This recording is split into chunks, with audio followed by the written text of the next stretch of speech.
Edhe në mesin e besimtarëve ka njerëz që bajnë zullume. Edhe gjatë muajit të malnueshëm të Ramazanit, edhe gjatë muajve të begatë të haxhit, edhe në vendet e shenjta, la ilaha illallah, la ilaha illallah. Fala tadhlimu fihinna anfusakum. Mos i bani padrejtësi vetes tuaj në këto muaj.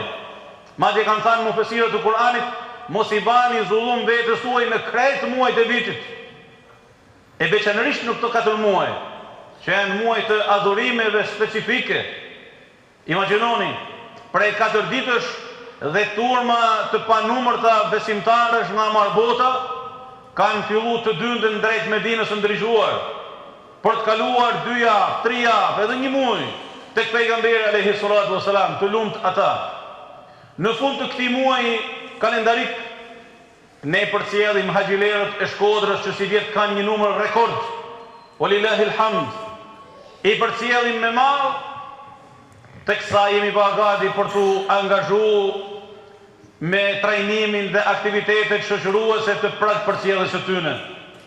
Mos i bani zullum vetes suaj në këtë muaj. Me u privu, me u ndalu nga e keqja, ashtira hyjnore. Domethënë, teksa thu lebejk Allahumma lebejk, merre guximin dhe gjuhje shejtanin, si Hazreti Ibrahimi alayhi salam. Se jo besimtari e ngrin lavdin e tij në shkatërimin e tjetrit. Se jo besimtari pasunohet duke barfënu tjetrin kushdo qoftë tjetri. Se përballja ndërmjet të mirës dhe të keqes është ezelite. Është që në ditën e parë, e do të jetë deri në ditën e fundit.